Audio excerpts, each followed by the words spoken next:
mois 2025 alors ñu daal di ñëw fi ngoone daanelee ñu ñëw ci actu commenté bi fi ngoone daanelee fa la ñuy yëkkatee daal di ñëw ci expertise médicale bi nga xamante ne fësal nañ ko mu ñeel wàllum wér-gi-yaram bu Farba Ngom mi nga xam ne permettre atu ko mu toog ci prison bi Pape Ousmane. xam nañ li ci docteur Mbaye mujjee wax Papa Ahmadou Mbaye déjà ci expertise boobu noonu avocat yi jot ci ba dugal sax LP jàpp nga ni mën nañoo am cette fois-ci gain de cause. Bon, par rapport en tout cas ak expertise médicale bi nga xamante ni moom moo révélé en tout cas pathologie yi nga xamante ne yëpp journaux yi reprendre nañ ko. Il faut comprendre que expertise médicale boobu noonu collège juge d'instruction ñoom ñoo ko demandé woon pour xool parce que depuis fort longtemps ay avocats ñu ngi doon introduire de manière ininterrompue ay demande de liberté provisoire di viser parfois même yàgg na noo invoquer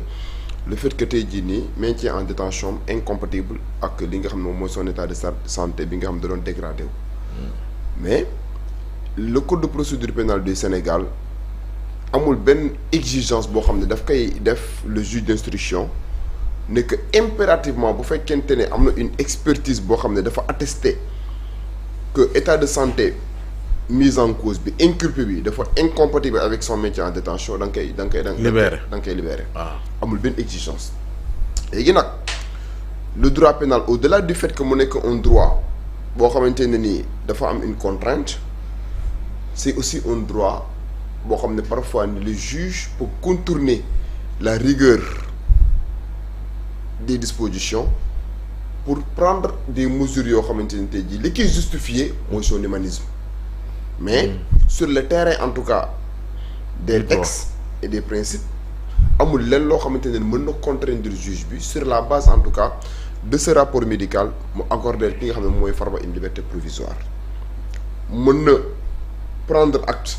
en tout cas de cette situation mu demander à ce que ñu yóbbu ko pavillon spécial comme aussi mën na jàpp ne li nga xam ne ni moom la rapport bi établir emporté wul sa religion en tant que juge d'instruction mu rejeter li nga xam ne moom mooy la demande de liberté provisoire te tey jii même bu rejeter la demande de liberté provisoire amul leen loo xam ne ni en tant que juge d'instruction moom lay encourir parce que ci code de procédure pénale amul benn contrainte bi wax ne à partir du moment où l'état de santé de la personne mise en cause est incompatible avec son maintien en détention c'est un impératif juge bi accorder que une mesure d'élargissement léegi nag juge bi mën na par humanisme wax ne à partir du moment où kat le rapport médical lim attesté dafa nekk situation boo xam ne c'est une situation assez exécrable donc mën na ma sukkandiku ci loolu ma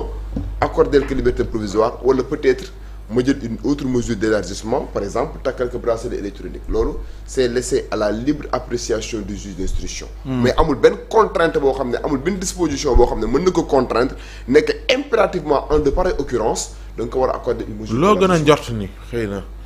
foofu la juge bi jaar en tout cas au vu de la lourdeur des charges yi nga xam ne moom mooy posé ci Farba ak tournant bi nga xam ne dossier bi am na que je tiens à rappeler qu'à maintes reprises moom il a été extrait de sa cellule ñu inculpé que pour en tout cas de nouvelles charges ne serait-ce que sur ça à la base de ces éléments là moi je pense que la demande de liberté provisoire bi nga xam ne ni avocat yi introduire nañ ko juge bi da koy rejeter léegi nag bu ko rejeté ba pare mën na en tout cas demander à ce que Farba ñu transférer que pavillon spécial pour que au moins mu am un traitement beaucoup plus confortable un traitement beaucoup plus commode mais accorder que une liberté provisoire à ce stade de la procédure avec des charges aussi lourdes avec un dossier boo xamante ne tey jii dañ ciy wax ay affaire de blanchiment de capitaux nekk liberté mën na constituer en tout cas un moyen boo xamante ne nii mën na mettre la pression sur les témoins mën na def subornation de témoins dissimulation de preuves donc à partir même bu doon liberté sous condition non liberté sous condition doon après condamnation la loolu la tuddee la libération conditionnelle mais bu fekkee da nga nekk instruction yii moo mën a am soit contrôle judiciaire soit liberté provisoire soit ñu takk la bracelet électronique liberté provisoire bokkul ak libération conditionnelle libération conditionnelle xam nga ko moo koy bénéficier wu détenu bi nga xam ne ni condamné na la ba pare tu es définitivement condamné ñu constaté ne en prison yow am nga un comportement exemplaire boo xam ne war na mën a nécessiter ñu accorder ce qu'on appelle une liberté une libération conditionnelle. Mais à ce stade de la procédure li mën a am mooy soit juge bi accepter souverainement appréciation souveraine la liberté provisoire mu may ko liberté provisoire wala mu def ko contrôle judiciaire wala mu demander à ce que ñu takkal ko bracelet électronique. Mais yii ma la fi wax ni yëpp c'est des alternatives à la détention et que le juge n'est pas contraint au vu en tout cas des dispositions du code de procédure pénale mu aller obligatoirement vers une mesure d'élargissement boo ko neexee mën na prendre acte du rapport médical mu demander à ce que ñu yóbbu ko pavillon spécial mu bañ a génn prison. ñoom bu ñu jébbalee li nga xamante ne mooy expertise médicale bi sàkku liberté provisoire pour Farba dañu koy lankal te bërki démb boo njaay ko ci mel ni Samuel Sarr. dañoo wane firnde ñu def expertise médicale mu wane ne wér-gu-yaramam mayetu ko mu toog ci kaso bi ñu bàyyi ko takkal ko bracelet électronique mu ñibbi. waaw xam nga dossier yi mooy li ma la wax dossier yi bokkuñu tournant. D'accord. Pour le cas Farba infraction yi ñu visé. Association de malfaiteurs blanchiment de capitaux. tey boo mettre bu fekkente ne da nga visé infraction yu mel noonu ci nit nga mettre nga may ko mu nekk en liberté mën na bu fekkente ne s'il est de mauvaise foi la personne mën na user de subterfuge en tout cas pour mener ay actes yoo xamante ne ni mën na écorner la sincérité de la procédure. Parce que c'est des gens yoo xamante ni ils ont des moyens c'est des gens yoo xamante ni tey jii nii. peut-être dossier bi war na mën a révéler dans l'avenir d'autres personnes tapées dans l'ombre yoo xamante ne war nañ leen a mën a inculper pour ces chefs là tey kooku boo ko permettre mu am liberté mën na nekk un moyen boo xamante ne nii de par ces moyens mën na suborner les témoins mën na utiliser ay subterfuges pour dissimuler les preuves yi nga xamante ne war nañ ko mën a retenir à son encontre donc à ce stade de la procédure avec un dossier aussi lourd moi je pense que juge bi du accorder li nga xam moom mooy la liberté provisoire du ko accorder liberté provisoire du ko defal li nga moom mooy contrôle judiciaire bracelet électronique aussi en quelque sorte mën nañu ko considérer comme une liberté provisoire. Parce que bu la takkalee bracelet électronique. peut-être mën nga dem waaw vaquer say mën nga vaquer à tes préoccupations. à moins que peut-être ñu au-delà en tout cas ou bien concomitamment au port du bracelet électronique ñu assigner la à résidence. surveillée mais bracelet électronique pratiquement mesure d'élargissement la moo tax man li ma jàpp mooy à partir du moment où.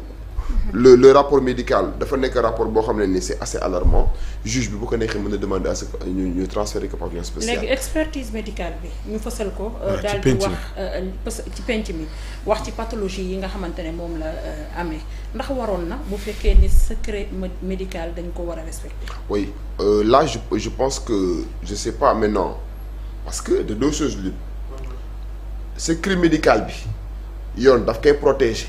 mais bu fekkente ne la personne bi nga xamante ne tey jii nii secret médical bi moom la concerné moom accepté na à ce que ñu divulguer que là ça ne pose pas de problème. D'accord. Voilà loolu mooy relativité bi c'est-à-dire le secret médical est protégé par la loi mais bu fekkente ne yow nit ki accepté nga tey jii que ñu mettre à nu les différentes maladies yi nga xam ne tey jii moom ngay souffrir. bu boobaa aucune violation mënuñu ko déceler et en la matière da ngay jàpp ne bu fekkente ne le secret médical s'est retrouvé en tout cas sur la place publique. mën nanoo jàpp ne ñoom dañ ko bëgg. léegi bu ko nangoo kon mën nañoo wax manipulation. voilà parce que li nga mën a jàng l'autre lecture bi nga mën a def en filigrane. mooy bu fekkente ne par exemple journaux yëpp reprendre nañ ko. les éléments en tout cas yi nga xam ne nekk na ci rapport médical bi retrouvé sur la place publique peut-être c'est une stratégie. bien fignolé en tout cas par la défense pour au moins essayer de jouer sur la sensibilité de l'opinion pour démontrer ne suñu client en tout cas il est dans une situation très alarmante il est dans une situation très exécrable et à partir du moment où retrouvé wu na sur la place publique journaux yëpp reprendre que mën nañoo présumer en tout cas que c'était fait à dessein c'est une stratégie qui a été bâtie en tout cas par la défense pour au moins essayer de jouer sur la sensibilité de l'opinion. Oui am na kuy laaj naan su fekkee dafa am koo xam te ne am na un mois par exemple pour dissimuler ay preuves subordonner ay témoins maintenir ko en détention est-ce que mujj naa doon lu pertinent. maintenir que. en détention. oui mais maintenir que en détention dina permettre au moins. peut-être xëy lu mujj ñu mooy kaaw Farba ci diggante bi ñu koy wóolu muy dem di dajeek collège bi. ba ñu koy décerner li nga xam te ne moom mooy convocation ci diggante bi. am na ci waaw mbaraanu kirlaayam waaw procédure bi ñu koy en tout cas déclenché jëm ci moom. ci diggante bi. waaw xam nga ci infraction yi pas seulement dafa am lu ñu tuddee infraction continue.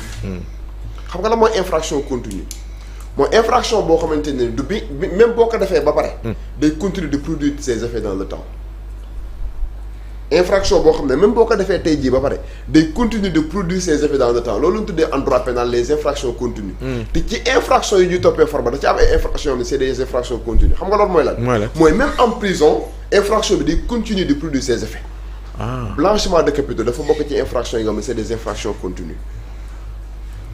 mooy da nga koy def ba pare muy continuer de produire ses effets dans le temps. am na infraction yoo xam ne da nga koy def tey. mu produire ses effets tey mu jeex. par exemple un meurtre. da nga koy def tey mu produire ses effets tey mais par exemple en matière de blanchiment de capitaux mën nga ko def tey jii nii mu continuer de produire ses effets dans le temps parce que ay infractions la yoo xamante ni nii banques yi notaires yi. le domaine mobilier immobilier donc day continuer de produire ses effets dans le temps donc reste bi ngay reste prison amul tey jii nii benn anéantissement boo xam ne mën na ko def par rapport ak effet yi nga xamante ne infraction bi lay toppee moom la mën moom la mën a am. donc à partir du moment où association de malfaiteurs am te si association de malfaiteurs yooyu noonu dara waxaguñu parce que nous sommes toujours dans la phase d'instruction préparatoire amul lenn loo xam ne day wane ne par exemple toutes les personnes qui doivent tomber nañ déjà mën nga xëy benn jour ñu ne la par exemple diw ndekete moom bi Farba di commettre en tout cas ces infractions. ñoom ñaar ñoo lëkkaloo woon. donc à partir du moment association de malfaiteurs bi nekk infraction boo xamante ni c'est une infraction continue blanchiment de capitaux bi nekk infraction boo xam ne infraction continue la donc même bu fekkente ne nekk nga en détention dañuy jàpp ne bàyyi gi lay bàyyi mën na écorner en tout cas la sincérité de la procédure bu fekkente ne de mauvaise foi l'inculpé def na ce qu'on appelle une subordination de témoin wala moo trouver des subterfuges pour dissimuler des preuves. donc maintenir bu lay maintenir en détention mooy ëpp garantie ci juge d'instruction bi que nga nekk en liberté. voilà. bu Farba di déglu Mamy Samb ki nga xamante ne jamono ji mooy maître Pape Ahmadou Mbaye ci li mu wax certainement avocat mi xam nañ ko mooy ni expertise médicale boobu tekkiwul ni xëy na ci appréciation juge bi